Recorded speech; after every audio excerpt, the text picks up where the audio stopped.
Praise the Lord.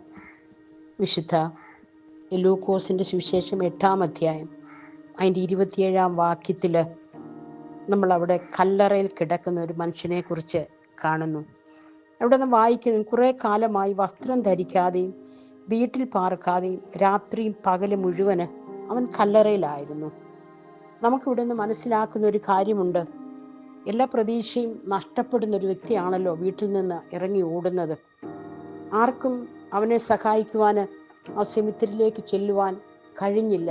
അവൻ എവിടെ നോക്കിയാലും കാണുന്നത് കുറേ പൂക്കളും തിരികലും മാത്രമാണ്.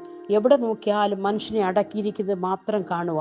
അവൻ ചങ്ങലയും വിലങ്ങും ഇട്ട് ബന്ധിച്ച് സൂക്ഷിച്ചിരുന്നിട്ടും അവിടെ നാം വായിക്കുന്നു, അവൻ ആ ബന്ധനങ്ങളെല്ലാം തകർത്തവനെ ഓടിച്ചിരുന്നത് ഒരു ഭൂതമാണെന്ന് നാം അവിടെ വായിക്കുന്നു. പലപ്പോഴും നമ്മുടെയും ജീവിതത്തിൽ ദൈവത്തില്ലാത്ത പല വഴിയിൽ കൂടെയും നമ്മുടെ തലമുറകളും ഒക്കെ സഞ്ചരിക്കുമ്പോൾ നാം പലപ്പോഴും ഇതൊന്നും ചിന്തിക്കാറില്ല. എന്താണ് അവനെ ബാധിച്ചിരിക്കുന്നത്, എന്താണ് ഈ വ്യക്തിയെ ബാധിച്ചിരിക്കുന്നത് നമ്മൾ പലപ്പോഴും ചിന്തിക്കാറില്ല. എന്നാൽ അതിൻ്റെ പക്കൽ ആർക്കും ഉത്തരം തരാൻ കഴിയാത്ത വിഷയത്തിന്മേൽ കർത്താവിനൊരു ഉത്തരമുണ്ട്. ആർക്കും മറുപടി തരാൻ കഴിയാത്തൊരു വിഷയത്തിന്മേൽ കർത്താവിന് ഒരു മറുപടി ഉണ്ട്.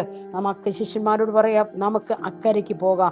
വലിയ തിരമാലയുണ്ടായി, വലിയ വെല്ലുവിളി ഉണ്ടായി, പോകാൻ പറ്റാത്ത പല സാഹചര്യങ്ങളും യേശുവിനുണ്ടായി. ഈ വ്യക്തിയുടെ അടുത്തേക്ക് വരാൻ പല തടസ്സങ്ങളും ഉണ്ടായി. നാം ഒരു വിടുതലിലേക്കും നന്മയിലേക്കും ഒക്കെ നാം ആഗ്രഹിച്ച് ഒരു കാൽ ചുവട് മുൻപോട്ട് വെക്കുമ്പോഴേ പലവിധമായ പ്രതിസന്ധികളും പല പ്രശ്നങ്ങളും കൂടെ നമ്മുടെ മുൻപിൽ കടന്നു വരും. എന്നാൽ ഇന്ന് പകൽക്കാലം ഞാൻ പറയട്ടെ, നമ്മളെ ലക്ഷ്യമാക്കി ഒരുവൻ വരുന്നുണ്ട്. ആരും ഇറങ്ങാൻ മടിക്കുന്ന സെമിത്തേരിയിൽ പോലും അവൻ ഇറങ്ങിച്ചെല്ലും. ആരും ഇറങ്ങാൻ മടിക്കുന്ന, ആരും കേൾക്കാൻ മടിക്കുന്ന പ്രശ്നത്തിൻ്റെ നടുവിലാണോ ഇന്ന് പകൽ? ഉത്തരമില്ലാത്ത ചില വിഷയങ്ങളുടെ നടുവിലാണോ ഇന്ന് പകൽ കർത്താവിന് ഉത്തരം തരുവാൻ കഴിയും. അക്കരെ ദേശത്ത് നിന്ന് കടൽ കടന്നൊരു യേശു ഇവൻ്റെ രക്ഷയ്ക്ക് അവൻ്റെ അടുത്തേക്ക് കടന്നു വരിക.